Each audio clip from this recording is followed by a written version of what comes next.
sa face, dans sa parole.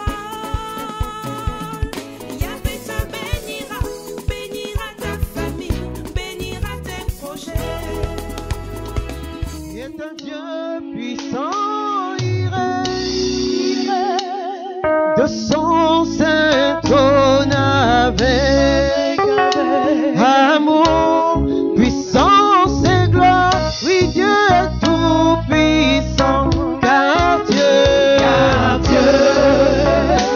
est un Dieu puissant, il règne de son saint trône avec sagesse, amour. Oui, Dieu est un Dieu puissant, car Dieu est un Dieu puissant, il règne de son saint trône avec sagesse, amour. Oui, Dieu est un Dieu puissant. Et tu vas acclamer très fort ce Dieu puissant. Nous allons nous asseoir dans la présence de ce Dieu. Amen, amen. Bien-aimés, nous avons parlé d'un élément essentiel, à savoir qu'il est important pour nous de faire la différence entre le feu qui vient de Dieu et le feu que Dieu considère comme irrégulier, comme étranger. Dieu établit des règles et tout ce qui est en dehors de ces règles est un problème pour Dieu. Nous avons vu comment des personnes qui ont été consacrées dans une très grande onction, une puissante onction, comment des personnes qui ont été ointes par Moïse, Moïse lui-même, qui est le premier homme à qui Dieu se révèle après Adam et Ève dans l'action prophétique,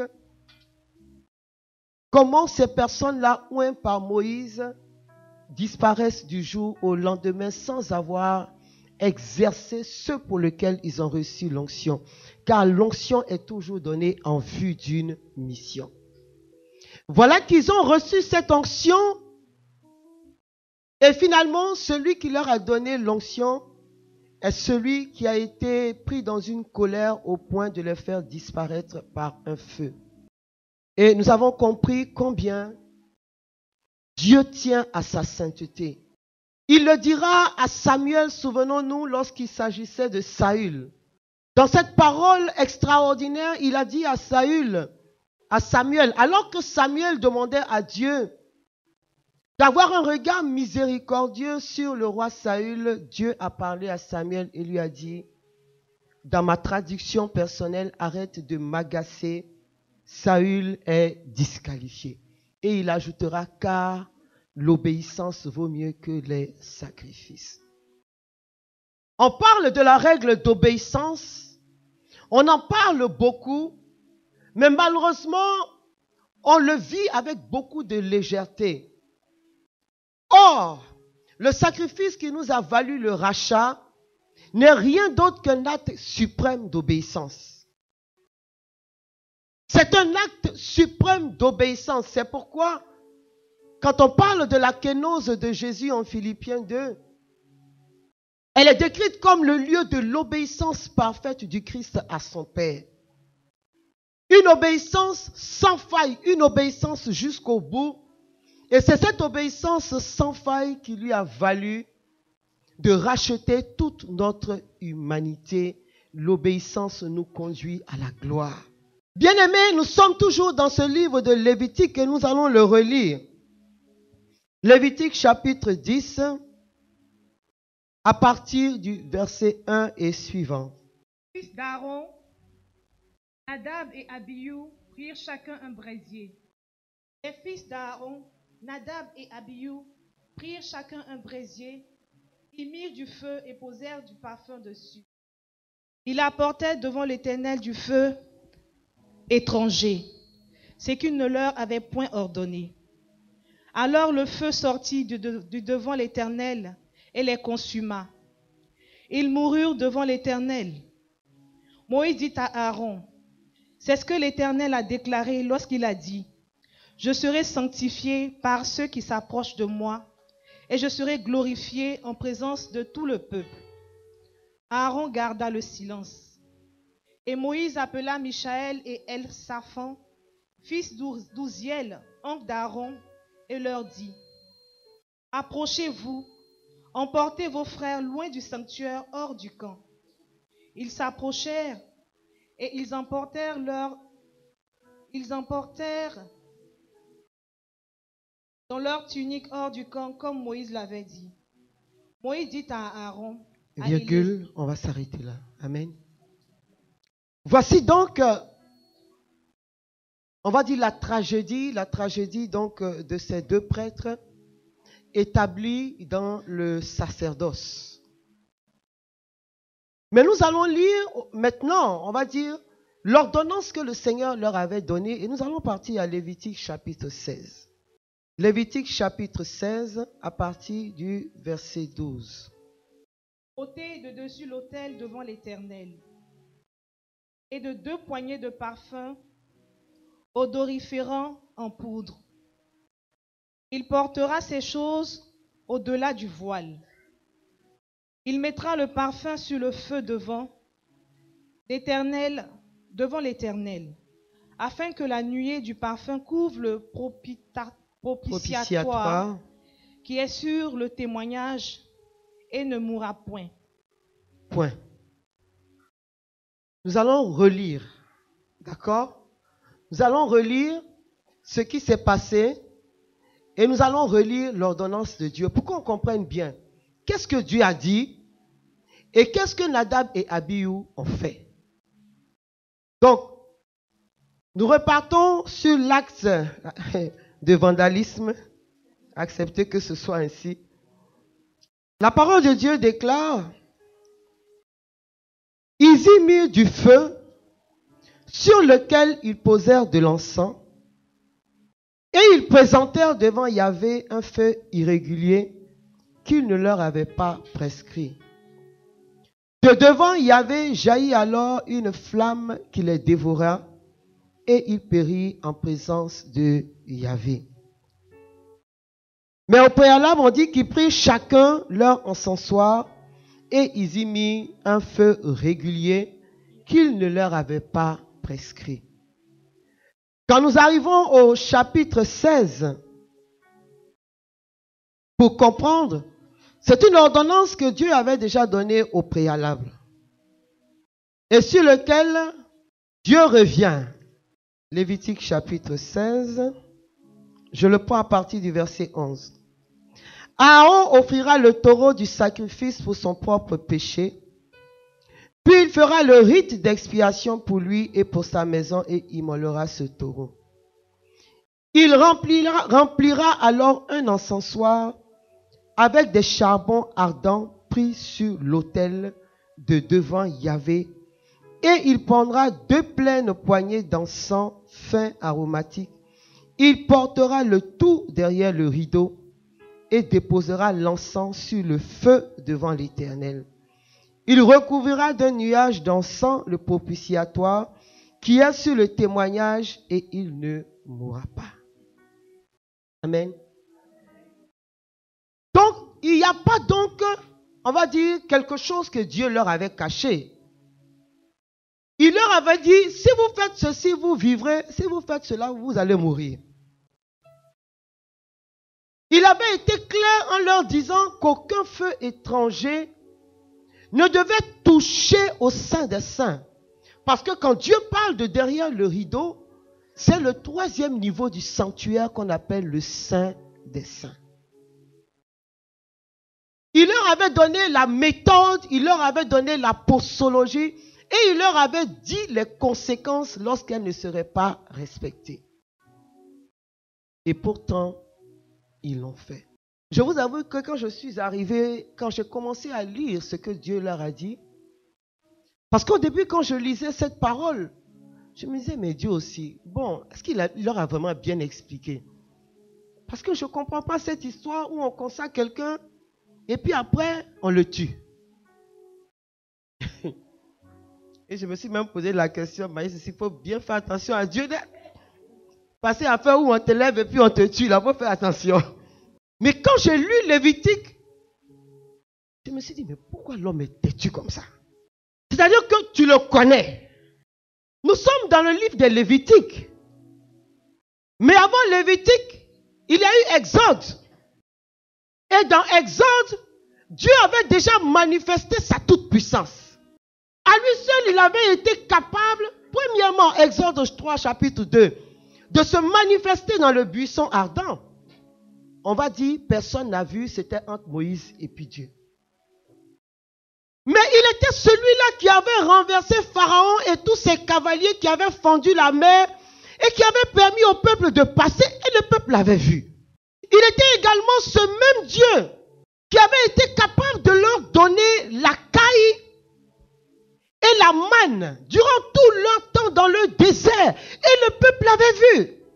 Il était ce même Dieu qui, lorsque Dieu avait convoqué Moïse sur la montagne sainte afin de lui donner les tables du décalogue, quand il s'est aperçu que pendant que Moïse était en haut, le peuple en bas était en train d'adorer de faux dieux, il était ce même Dieu qui, lorsqu'il est descendu, a relâché les serpents brûlants et a tué le peuple qu'il a fait sortir d'Égypte.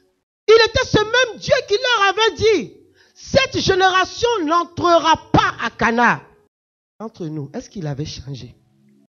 Il avait été conséquent avec lui-même. Il n'avait pas changé de méthode. La méthode de Dieu ne change véritablement qu'au temps de la grâce avec Jésus. Parce qu'à ce moment, entre la main du Père et les rebelles que nous sommes, il y a un paravent qu'on appelle Jésus-Christ. Donc il le connaissait. Aaron et ses fils avaient été ceux qui avaient été sauvés du décret de mort. Ils avaient été ceux qui avaient été sauvés parce que tout simplement, Aaron était celui-là qui, on se souvient, lorsque le peuple avait décidé de se détourner de Dieu, Aaron a dit, moi, je n'entrerai pas dans cette rébellion. Aaron avait été consacré comme prêtre. Dieu ne leur a rien caché. Et c'est ça la méthode de notre Dieu. Et c'est peut-être ça la difficulté. Jésus a parlé dans des paraboles. Mais des paraboles qu'il a expliquées clairement à ses disciples. Mais le Dieu de l'Ancien Testament ne parlait pas en paraboles. Il disait ce qu'il allait faire et il disait ce qu'il ne fallait pas faire pour ne pas le provoquer. Et tout l'Ancien Testament est rempli de ça. Comment le peuple d'Israël, le peuple élu, se trouve en déportation à Babylone pendant des centaines d'années? C'est toujours la même chose. La désobéissance. Dès l'instant où Dieu relâche, ils sont comme des fous. Quand Dieu les frappe, ils deviennent tout petits, tout humbles. Dès qu'il les relâche, ils recommencent à nouveau. Mais on peut dire que c'est le peuple. Mais Aaron et ses fils, ce n'était pas le peuple. C'était des consacrés. Mais ils n'avaient pas compris l'onction que Dieu déposait sur leur vie. Et beaucoup n'ont pas encore compris l'onction qui est sur leur vie. Certains pensent que c'est juste pour trembler et puis tomber dans la salle, on les ramasse, on les envoie à l'intercession. Ils n'ont pas mesuré le poids de l'onction. Ils n'ont pas mesuré que c'est un engagement qui peut les tuer. Ils n'ont pas mesuré que le jugement de Dieu pour celui qui sert est différent du jugement de Dieu pour le peuple. Quand Dieu dit au peuple, je montre ma gloire, ça veut dire quoi? Bien-aimé, avant que tu ne sois serviteur ou que tu ne sois un familier de Dieu, quand tu as commencé à découvrir Dieu, dès que tu pries, Dieu fait.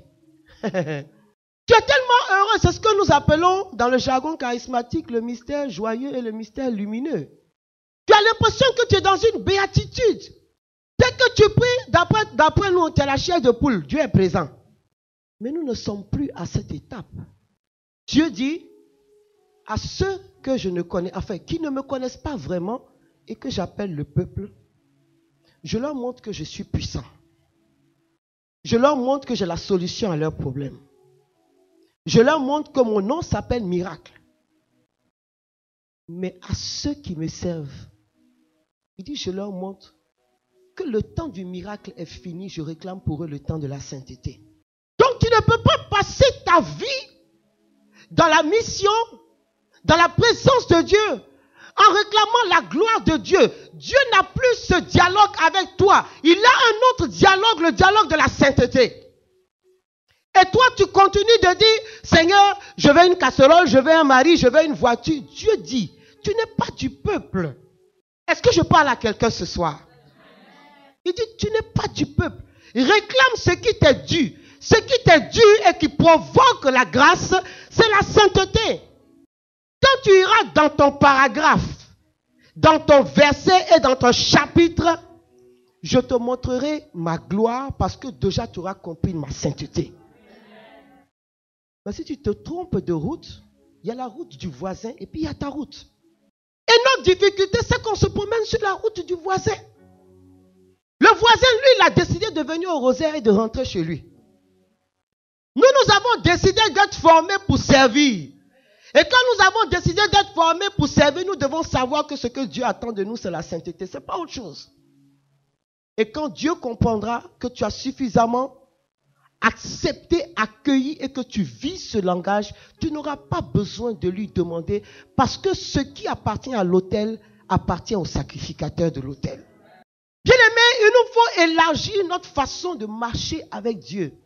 La Bible parle d'un feu irrégulier. Verset 1, on va dire C.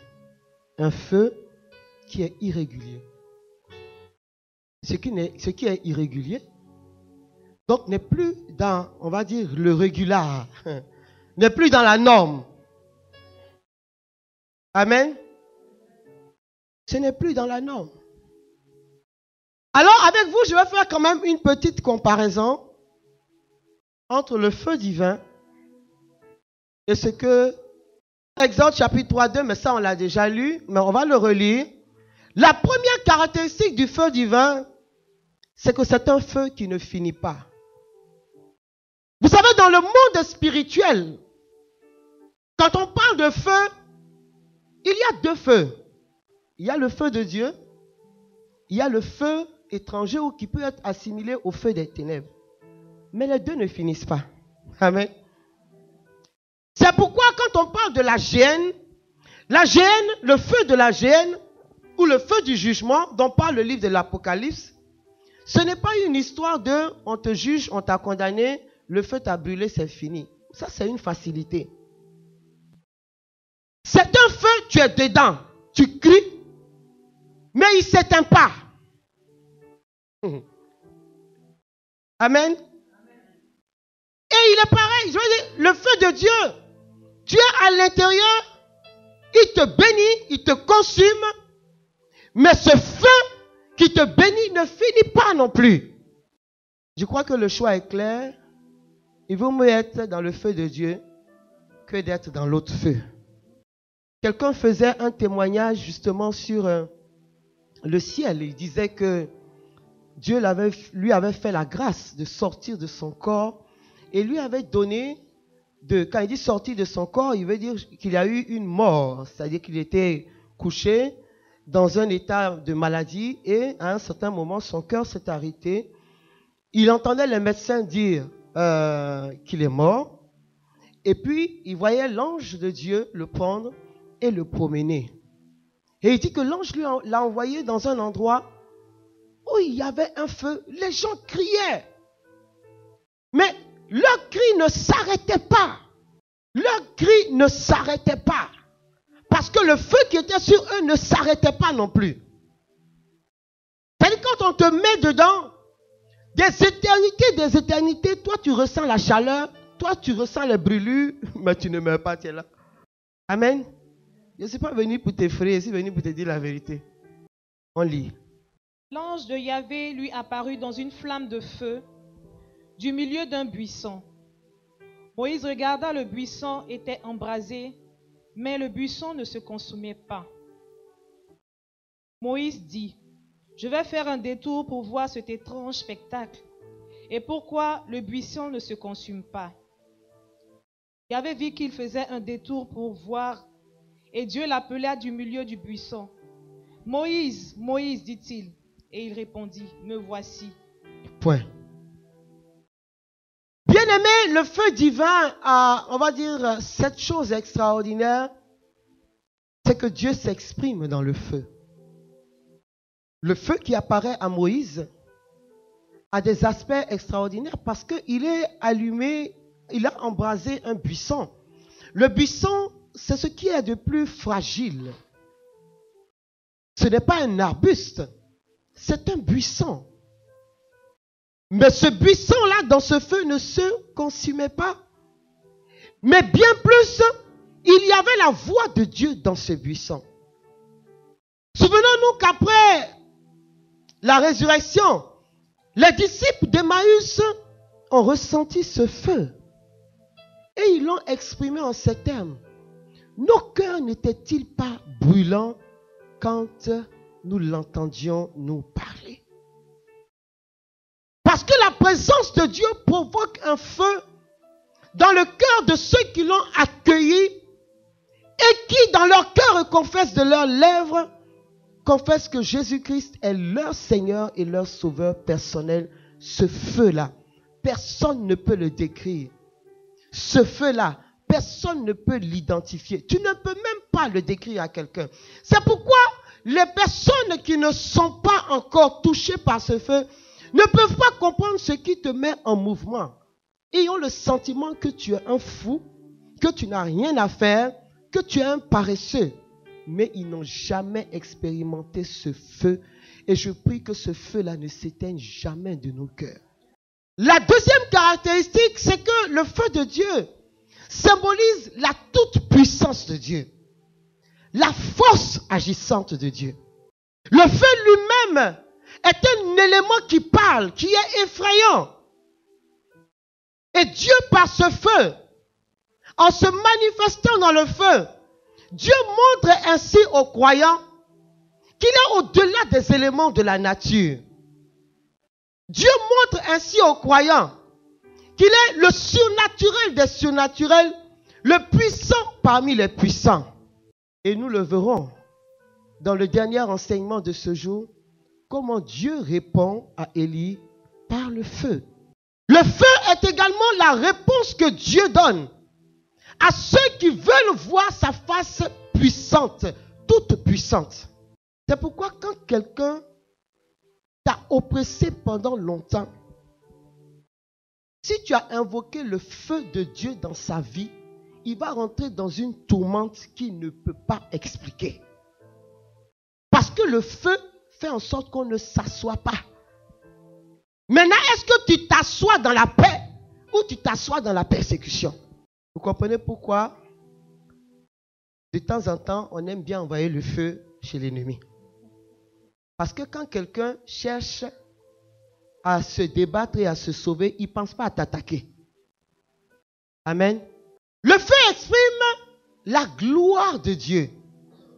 Nous allons lire Exode 24, 17. L'aspect de la gloire de Yahvé était aux yeux des Israélites celui d'une flamme, dévorante au sommet de la montagne. Point. L'aspect de la gloire de Dieu était devant le peuple comme une flamme. C'est une parole que Dieu va également partager avec Moïse. Il va lui dire, avec vous, le matin, je me manifesterai dans une nuée de gloire, et le soir, ma nuée de gloire sera une colonne de feu.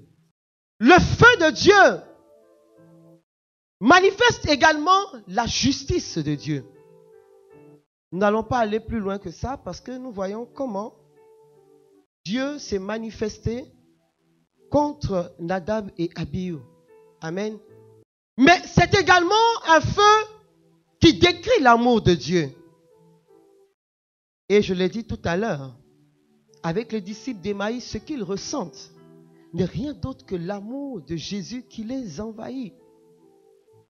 Nous-mêmes, quand nous sommes amoureux, nous disons quoi? De voir mon cœur brûle comme ça. Personne ne voit le feu, mais c'est toi celui qui dit ton cœur brûle comme ça. Même quand il m'appelle, mon cœur brûle comme ça. Surtout à 23h, là, mon cœur brûle comme ça. Quand il dit bébé, alors là, mon cœur brûle comme ça. Amen. Le feu est l'expression de l'amour. C'est pourquoi quelqu'un qui est amoureux, quelqu'un qui aime, au-delà, on va dire, de l'amour éros, dans le cadre même de l'amour agapé, quelqu'un qui aime propage de la joie autour de lui. Parce que c'est un feu. Le feu de l'amour est un feu qui se propage. Celui qui aime a envie de donner. Celui qui aime a envie de partager. Quelquefois, vous écoutez des personnes qui vous racontent une histoire où, la personne ne l'a même pas mariée. Elle a déjà vidé son compte pour lui donner. Il ne lui demande pas crédit, elle-même elle donne crédit. Le temps qu'il revient du travail, elle a changé ses fauteuils. Parce que l'amour donne. L'amour est généreux. Et le feu de l'amour est contagieux. Et on a envie de raconter à tout le monde combien on aime et combien on est aimé. C'est pourquoi aussi le plus grand drame de la vie d'un être humain, c'est de ne jamais se sentir aimé. C'est d'avoir un manque profond d'amour en lui.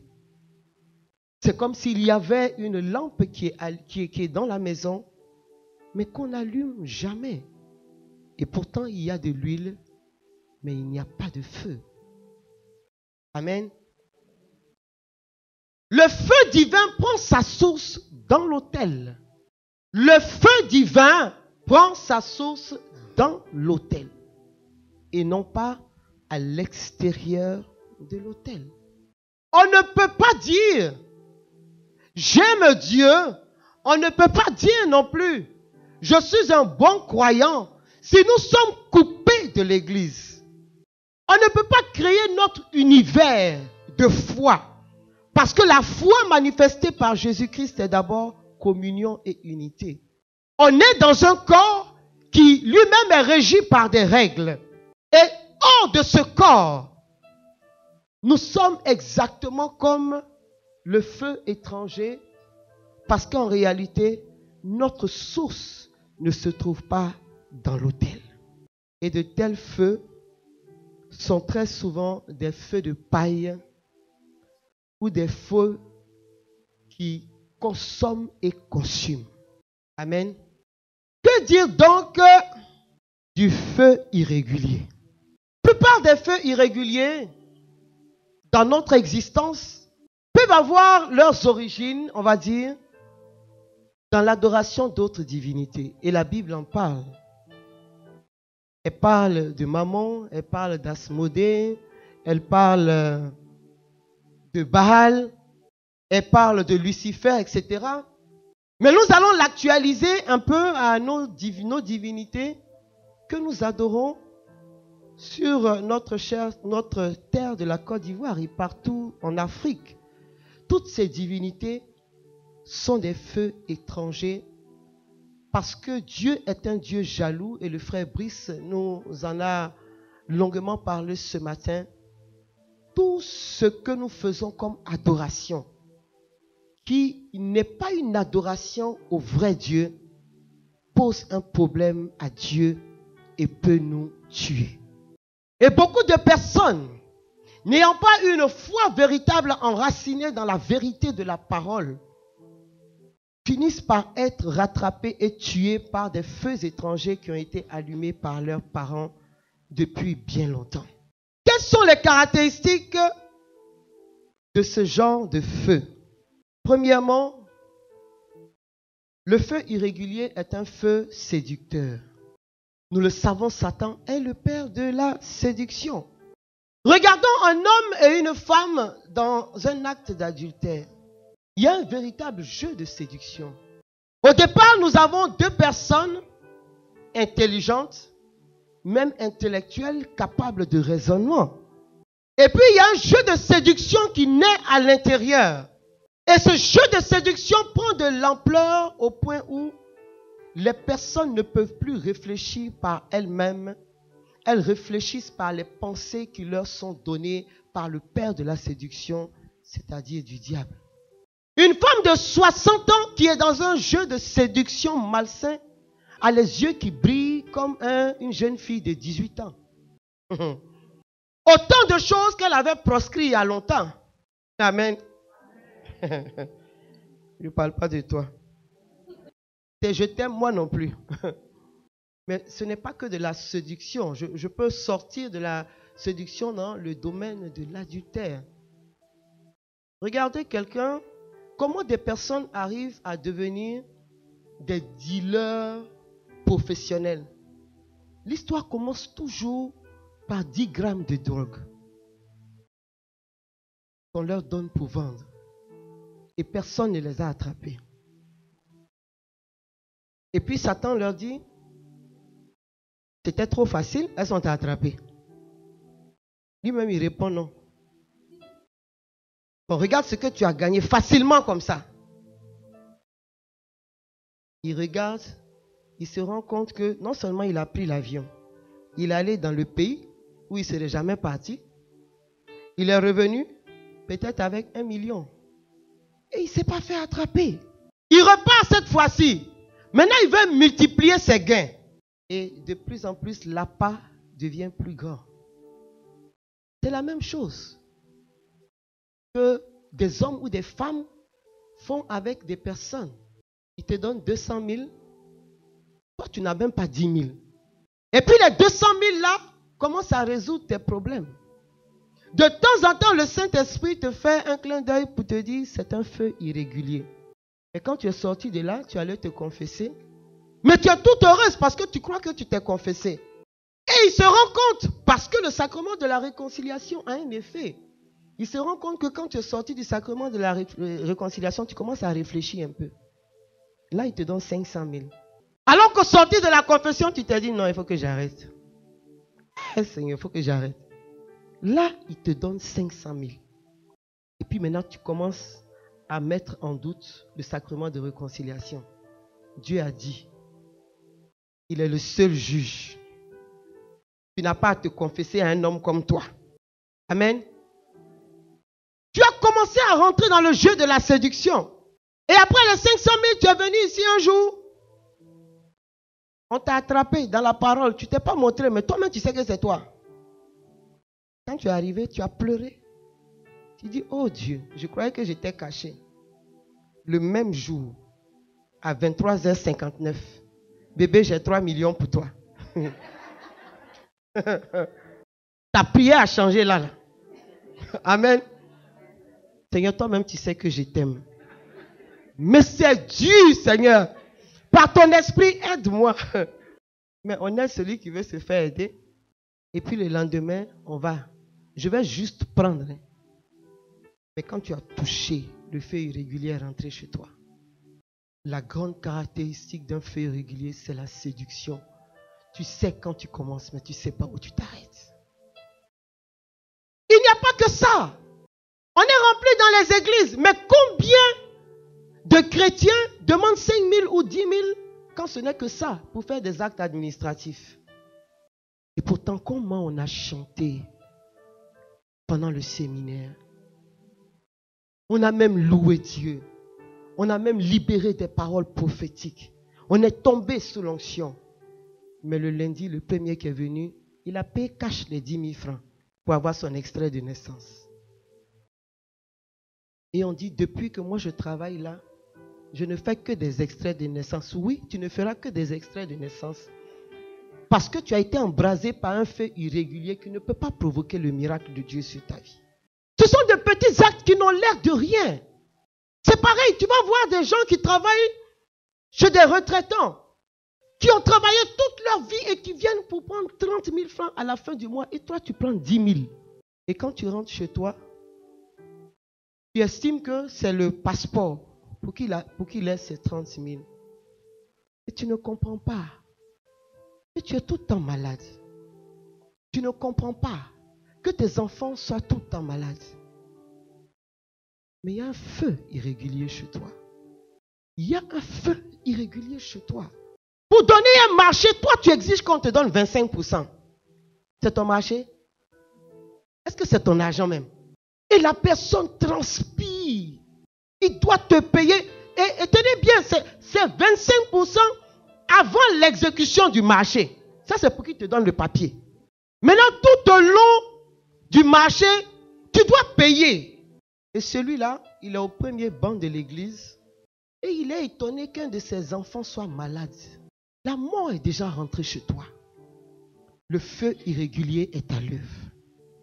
Toi-même, tu t'en vas prendre quelque chose, tu vends. Tu sais que c'est 5 000. On te demande, tu dis 20 000. Et puis tu dis, non, j'ai usé de mon intelligence. Voleur. Il y a un feu irrégulier chez toi. Le feu irrégulier tue. Beaucoup de choses que nous vivons trouvent leur source dans des actions que nous avons posées il y a 5 ans, 10 ans. Qui est plus intelligent que Dieu? Le salaire du péché, c'est la mort. Dieu fait miséricorde à qui il veut, c'est vrai. Mais je le dis encore, quand on est un sachant, on doit savoir que Dieu a ses façons de marcher avec des sachants. Quelqu'un faisait son témoignage un jour en disant que elle marchait avec une amie. Chacune des deux était dans l'adultère. Et voici que son amie a eu un enfant. Chacune d'entre elles, avait le secret d'avoir leur enfant. Vous savez, c'est des pratiques détournées quelquefois en se disant, si je fais un enfant avec lui, voilà, il va me marier, etc., etc. Mais voilà que son amie a eu un enfant, mais elle n'a pas eu d'enfant. Il a dit un jour, elle ne comprenait pas. Tout réussissait à son ami, mais à elle, ça ne réussissait jamais. Et un jour, quand elle a commencé à interroger Dieu, Dieu lui a dit, aucun feu irrégulier ne touche à mon autel. Elle a compris qu'elle avait été consacrée depuis le sein de sa mère. L'histoire de son ami après a pris d'autres tournures. On va dire, dans la même église, dans le même lieu, on prie ensemble, mais on continue d'être animé de sentiments bizarres. Et on accueille la parole dans ça. Mais qu'est-ce qui va allumer ta vie? Souvenons-nous que dans le combat comment il s'appelle, Élie a eu avec les prophètes de Baal. Mais le défi a consisté à faire quoi? Il y avait le bois, mais il mettait l'eau. Et il disait, chacun n'a qu'à crier, son Dieu va répondre. Il y a un Dieu qui a été capable de traverser l'eau, qui a allumé le feu. Il y a un Dieu qui a été arrêté par l'eau. Amen. Deuxième caractéristique, je dis qu'il est séducteur. Le feu irrégulier est autonome. En ce sens qu'il n'accepte pas les règles des autres. Il se nourrit de ses propres règles. Il justifie ses actions. Et la chose devient plaisante pour lui. Il n'a pas de chef. Il n'a pas d'obligation. Il est suffisant en lui-même. Le feu irrégulier est comme ça. L'orgueil n'a pas besoin d'être nourri par quelque chose. Il se nourrit de la source mauvaise qui a été au départ à sa création. Et ce genre de feu, il s'agisse du feu de la foi, il s'agisse de n'importe quelle motivation qui estime qu'il n'a pas besoin de prendre sa source en Dieu, tue. Regardez beaucoup de personnes dans leur vie. Ils ont tout. Mais pourtant, quand vous les voyez, vous n'avez aucune envie de les suivre. Il n'y a aucune expression de joie en eux. Pourquoi? Parce qu'ils sont sous des feux irréguliers. Je donnais l'exemple tout à l'heure de cette sœur à qui on a commencé le jeu de la séduction graduellement de 100 000 jusqu'à 3 millions. Bien aimé, cette sœur, tout ce qu'il y a de beau en elle, c'est son aspect extérieur. Mais en réalité, si vous cherchez, elle a l'attention. Il reste un peu, AVC veut l'attraper. Parce que tout homme humain a besoin d'amour. Et l'amour, ce n'est pas simplement je te donne l'argent. L'amour, c'est j'ai besoin de ta présence. Et quand il y a un vide, j'ai besoin de sentir que tu es là avec moi. Si tu ne peux pas être là avec moi quand je suis malade, si tu ne peux pas être là avec moi à mon anniversaire, si je ne peux pas être avec toi dans ton anniversaire, si je ne peux pas être, tu ne peux pas être avec moi à la Saint-Valentin, si tu ne peux pas être avec moi le 31, le 25 et j'en passe, tu n'as pas besoin de parler, tu es en train de mourir, c'est en train de te tuer. À un moment, tu vas avoir même 10 millions dans ta main, tu ne sauras même pas quoi faire parce que tu auras perdu le goût à ces choses. Et tu voudras plus que ça. Tu voudras même plus que ça. Et je prie Dieu qu'il fasse naître dans notre cœur ce genre de dégoût qui nous amène à poser des actes à notre corps défendant. Parce que tant que le dégoût n'est pas monté à ton nez, tu n'as pas la force de dire ça suffit. Et ton feu prend de l'ampleur plus que tu t'enlises, on va dire, exagérément dans l'affaire. Revenir à une source à 1 km est plus facile que revenir à une source où on a déjà pris 100 km. La troisième chose, c'est que le feu irrégulier est subtil. J'écoutais le témoignage d'un prêtre. C'est un témoignage que donnait son directeur spirituel. C'est un prêtre qui forme très souvent au Vatican et qui a écrit un merveilleux livre qui parle de l'éducation, l'écoute et l'accompagnement. Et il disait ceci, qu'il avait accompagné un prêtre, mais ce prêtre-là, un prêtre formidable, c'est ce qu'il dit en tout cas dans son livre. Il dit que ce prêtre, chaque soir, il avait eu l'habitude avec une de ses paroissiennes, une de ses mamans paroissiennes, bon, qui était maman, qui était fils, on ne sait pas. Chaque soir à 23h, elle l'appelait pour lui dire « Bonne nuit, mon fils, vraiment, que le Seigneur te garde et tout. » Mais c'était chaque soir. Et ce qui, au début, ne ressemblait à rien, a commencé à créer une dépendance. Au point où, quand il ne pouvait pas savoir au téléphone, il était malade et il ne dormait pas. Et petit à petit, il a commencé à glisser de l'affection agapée à un amour éros qui a commencé à naître dans son cœur parce qu'il y a eu des habitudes qui ont créé un automatisme et qui fait que sans cet élément-là, sa vie était déréglée. Je veux parler à quelqu'un ce soir. Ce qui ne va pas plaire à Dieu ne commence pas. Il y a des petites choses qu'on fait et on a l'habitude, on a le sentiment que ce n'est rien. Et on crée des relations avec les gens. On entend souvent dire, ah non, mais c'est rien, c'est mon ami. Mais c'est ton ami, il n'a qu'à rester dans sa position d'ami. Un ami n'appelle pas à 22h, il n'appelle pas à 23h, il ne cause pas jusqu'à 1h du matin. Non, c'est ma camarade, il n'y a pas de souci. Si tu n'établis pas des limites, au moment où tu vas te rendre compte, tu es dépendant d'elle et elle est dépendante de toi.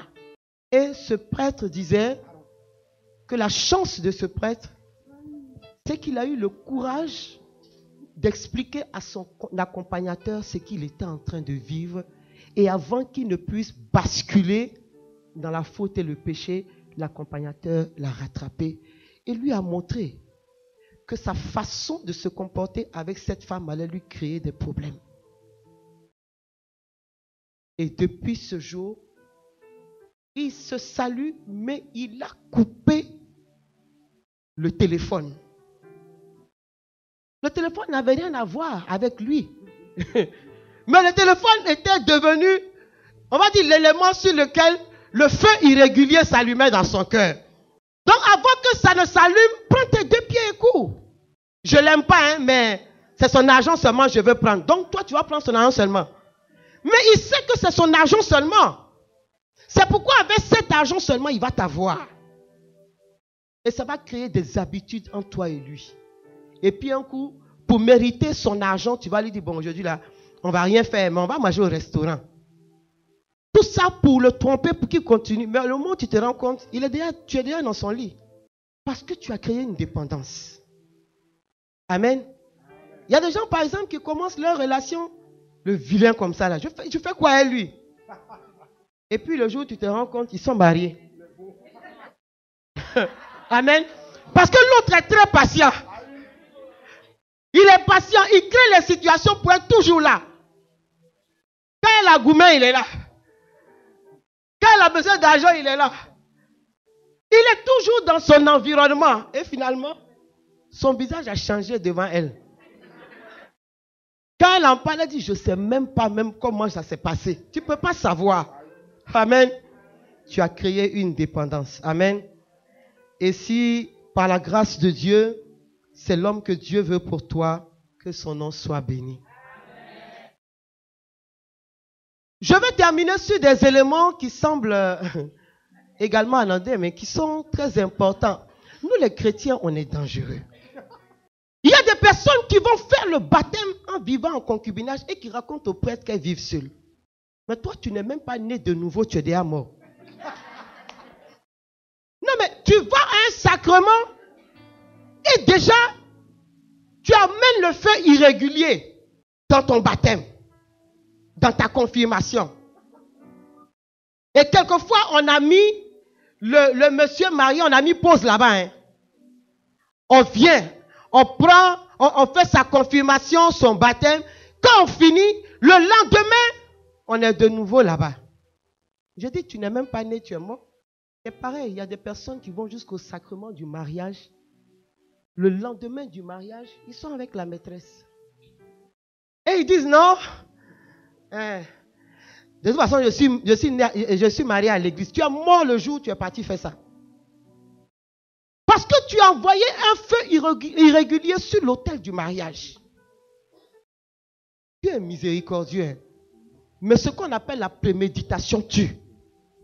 Vous n'avez pas vu que quand le tribunal siège, la sentence entre celui qui prémédite et celui qui n'a pas prémédité, là, c'est deux choses différentes. On dit mort accidentelle, 10 ans. Mort, meurtre par préméditation, 25 ans renouvelable. Il y a perpétuité même dedans. Quand on sait que toi-même tu t'es assis, tu as réfléchi. Comment tu vas tuer la personne? À quelle heure tu vas tuer la personne? Mais c'est ce que nous faisons. Nous allons au baptême et nous disons, je vais jeûner 2 jours avant. Comme ça, ça va me purifier. Et puis, la veille du baptême, j'allais me confesser. Et puis, quand le baptême finit, le soir, je suis là-bas. Ça fait 10 ans que tu es baptisé, rien ne va dans ta vie. Tu n'as pas réfléchi d'où ça vient. Le feu de ta mort, là, tu n'as pas réfléchi d'où ça vient. Si je donnais des papiers anonymes ici le soir, là.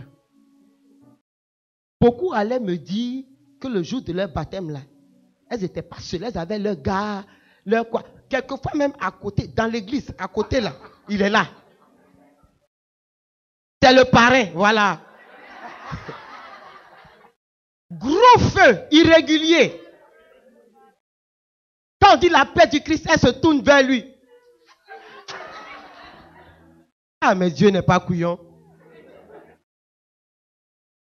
Et tu sors de là, tu dis moi-même, quand je ne priais pas avant là, c'était bien. Mais depuis que je me suis baptisé là, tout est devenu compliqué. Clignotant irrégulier. Dieu il va faire quoi avec nous? C'est-à-dire, nous avons tout, même le sacré, nous prenons ça pour du jeu. Parce que chacun se dit, je n'ai jamais vu le feu sortir du ciel en pleine journée et puis foudroyer quelqu'un tomber, il est mort. Quand vous allez apprendre à savoir comment Dieu opère, vous allez comprendre que le feu que vous attendez du ciel, il est déjà dans votre vie.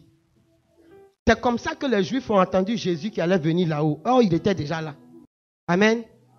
Le feu irrégulier peut également provenir des offrandes. Amen. L'offrande, vous voyez, quand on a lu le chapitre 8 ce matin, qu'est-ce qui s'est passé? Au moment où Dieu consacre Aaron et ses fils, ses 4 fils, ce qui se passe en réalité, c'est qu'il y a toujours l'offrande que Dieu leur demande de déposer. Il leur dit même de poser la main sur les béliers. Et ensuite, il demande à Moïse de sacrifier ses béliers sur l'autel. Quelle est l'offrande que tu apportes à l'autel? L'offrande, excusez-moi, on est entre adultes. Les 100 000 que tu as pris avec ton gars là, c'est ce que tu viens donner. Je ne veux pas choquer quelqu'un. Mais je ne suis pas venu prêcher ce thème-là parce que j'avais du temps libre. Les 100 000 que que tu as pris chez ce monsieur qui est marié là, c'est ce que tu as envoyé ici. Mais ça ne va jamais parler en ta faveur. L'argent que tu as pris à une pauvre femme qui venait demander de lui faire un extrait de naissance ou un acte de décès, c'est ça que tu apportes fièrement en dansant. Et en ce temps, jetant dans tes 10 000 francs dedans, tu as signé à ta propre condamnation parce que ton offrande est irrégulière. Il y a des gens qui pensent qu'ils vont faire ce qu'ils veulent et puis bon, ils vont se racheter en donnant 1 million, 10 millions à l'église ou aux serviteurs de Dieu. Quand ils ont fini de faire ça, leur vie a été rachetée. La vie a été rachetée par Jésus-Christ, ce n'est pas par le serviteur de Dieu. Maintenant, il y a les règles pour que ce sacrifice continue à être percutant dans ta vie. L'offrande qui n'est pas de bonne source devient un feu irrégulier pour toi. Tout comme l'offrande qui est faite avec un cœur mauvais comme celui de Caïn est un feu irrégulier pour toi. Dieu a été clair. Il dit, je veux une offrande de génisse qui n'a pas de tache. C'est ce qu'il a dit. Avant que Aaron et ses fils ne soient consacrés, il dit, tu prendras des béliers sans tache. Tout comme il a exigé d'Abraham que ce soit le fils de la promesse, celui à qui son cœur était attaché. Il y a beaucoup de feux irréguliers dans nos vies. Beaucoup de feux irréguliers. Je vais même aller plus loin. Tu ne peux pas priver ta famille de nourriture et venir faire une offrande de 50 000 francs à l'église. Tu veux montrer qui a quoi et quoi à qui. Ton offrande, elle est irrégulière parce que tu as déjà enfreint à ta première responsabilité de père et de mère. Et Saint Paul dit en Éphésiens, il dit, parents, n'exaspérez pas vos enfants. L'exaspération des parents est comme un feu irrégulier devant Dieu. Quand on parle de ces choses, on cherche le feu qu'il y a chez son voisin. Ta maison est déjà en feu. Toi, tu cherches le feu qu'il y a chez ton voisin. Amen. Je vais terminer sur l'alliance. Amen. Quand Abraham revint après avoir battu Kédor, Laomer et les rois qui étaient avec lui, le roi de Sodome alla à sa rencontre dans la vallée de Chavé, c'est la vallée du roi. Melchisédek, roi de Salem, apporta du pain et du vin. Il était prêtre du Dieu Très-Haut. Il prononça cette bénédiction. Béni soit Abraham par le Dieu Très-Haut, qui créa le ciel et la terre. Et béni soit le Dieu Très-Haut, qui a livré tes ennemis entre tes mains. Et Abraham lui donna la dîme de tout. Le roi de Sodome dit à Abraham, donne-moi les personnes et prends les biens pour toi.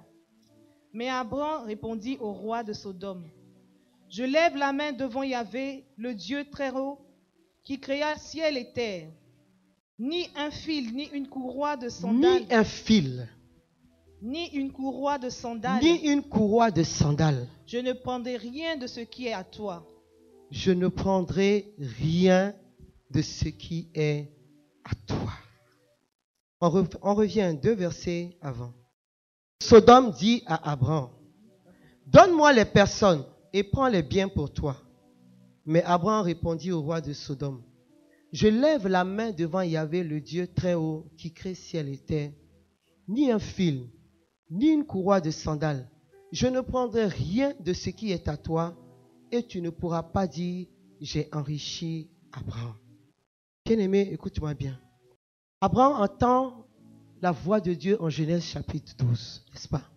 La parole de Dieu qu'il entend lui dit, quitte ton pays, ta parenté, va dans le pays que je t'indiquerai, et à cette injonction de Dieu, il dit, en toi se béniront des nations. Il élève dans ces termes divins Abraham. Abraham part, mais cette première déclaration de Dieu n'est pas encore l'alliance. Ce n'est pas encore l'alliance. Quand Dieu t'a dit, par la bouche d'un prophète, ou dans un songe, ou par la bouche d'un serviteur de Dieu, tu seras une femme mariée, un homme béni, un homme prospère, etc., etc. Tu as entendu la déclaration, mais tu n'es pas encore rentré dans l'alliance de cette parole. Il te faut te mettre en chemin dans l'esprit de la parole que tu as reçue.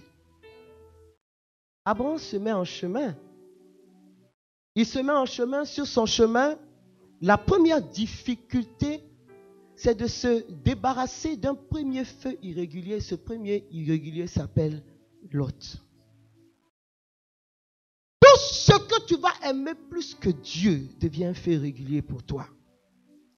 Dieu avait été clair, il lui a dit, débarrasse-toi de ta parenté. Mais Abraham avait regardé dans sa parenté, il a dit, moi, je vais laisser tout le monde, mais Lot seulement. Moi, je l'aime beaucoup, hein. Seigneur, tout ce que tu veux là, je vais faire. Mais pardon, il faut me laisser Lot. Mais qu'est-ce qui s'est passé? Sur le chemin, Abraham s'est enrichi avec Lot. Mais ça a failli être la source de leur division. Abraham marchait, il errait. Il ne savait même plus qu'est-ce qu'il allait faire, où est-ce qu'il allait partir. Oui, il avait la prospérité, mais il n'avait pas de direction. Il n'avait pas de repère. Parce que les feux irréguliers s'exercent pour des personnes qui n'ont pas de repère, qui n'ont pas de père et qui finalement ont beaucoup de pères et de repères. J'ai parlé à quelqu'un ce soir.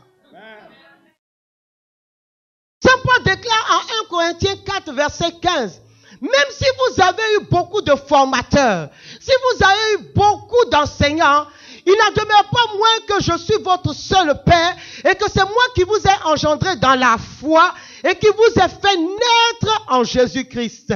Bien-aimés, si nous n'avons pas de Père, si nous n'avons pas de directeur, si nous n'avons pas de repère, finalement nous nous promenons et tous les serviteurs de Dieu qui passent deviennent nos pères spirituels et nous ne sommes plus sans repère parce que chacun a son appel et sa commission.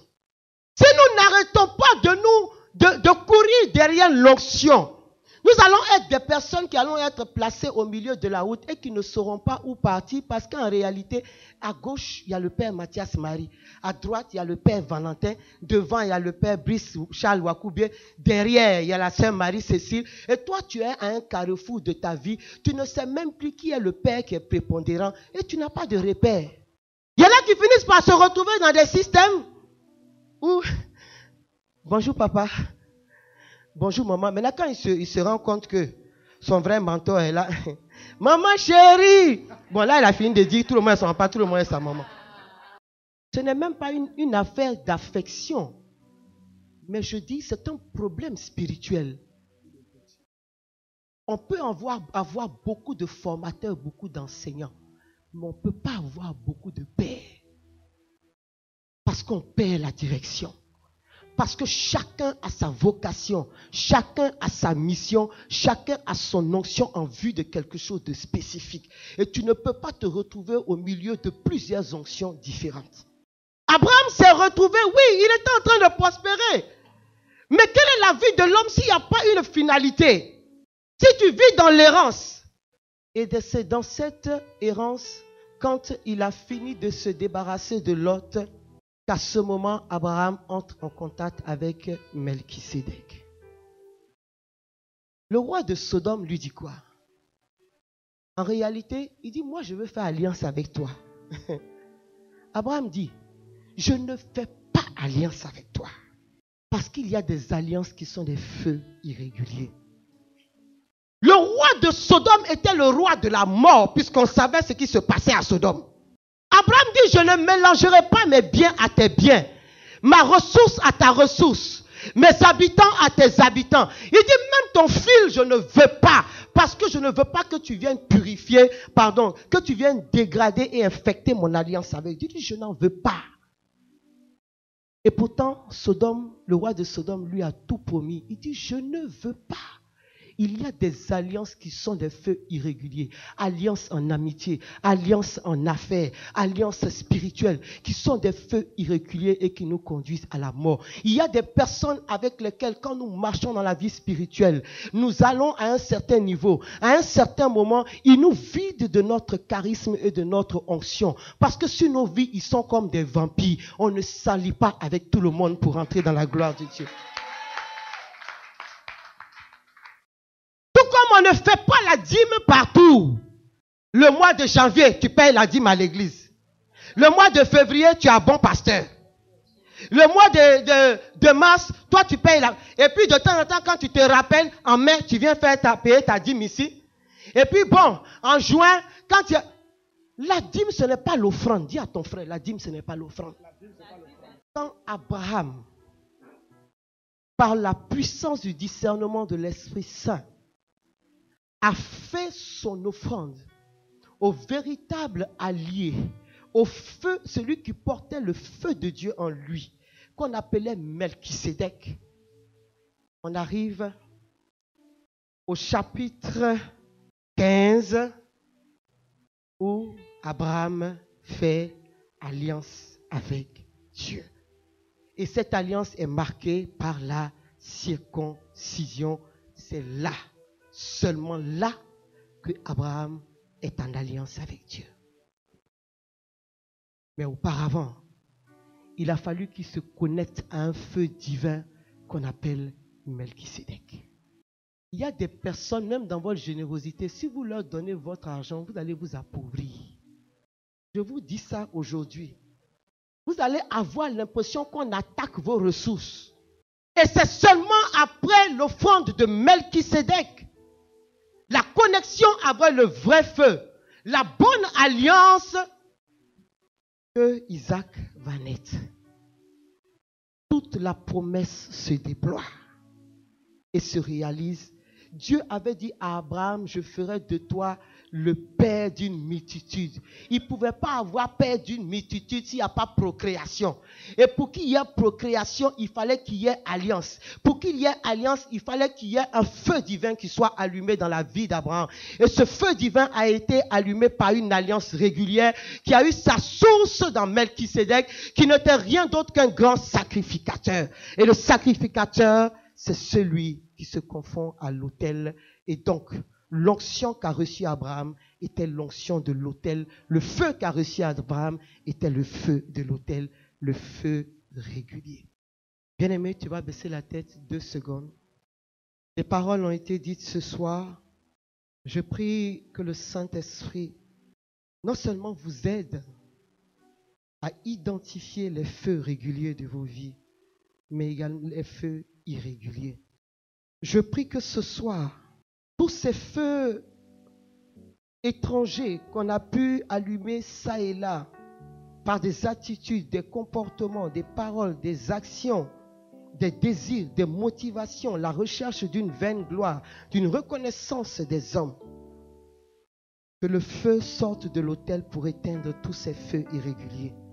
Je prie que ce soir, tout ce qui n'a pas permis à l'autel où vos noms ont été invoqués de prendre feu, à cause de ce que les connexions que vous avez traînées ont été des feux irréguliers, que Dieu lui-même vienne restaurer l'autel. Il est Dieu, il n'a pas changé.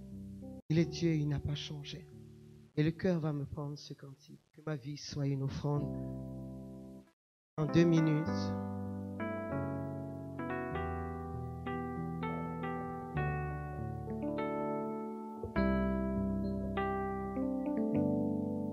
Je voudrais que tu te déconnectes de tout mouvement à l'intérieur, que tu écoutes les paroles et que tu cherches à t'approcher de l'autel en te connectant au feu qui vient de l'autel. Un parfum pour toi, Seigneur, que ma vie soit une fleur, un parfum de bonne odeur, que ma vie soit une fleur, un parfum de toi, Seigneur, que ma vie soit une fleur, un parfum de bonne odeur, que ma vie soit une fleur, Un parfum de bonne odeur. un parfum de bonne odeur, que ma vie soit une fleur, un parfum de bonne odeur, que ma vie soit une fleur, un parfum de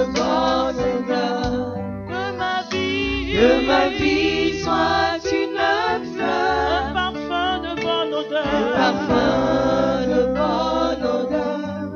Devant toi, Seigneur, Devant toi je me répands. Fais de moi ce que tu voudras.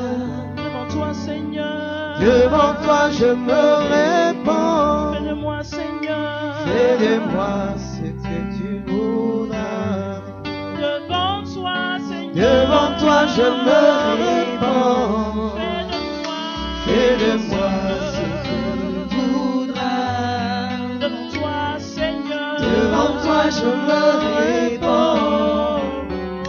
Fais de moi ce que tu voudras. Seigneur notre Père et notre Dieu, que nos vies soient une fleur, un parfum de bonne odeur. Fais de nous ce que tu voudras.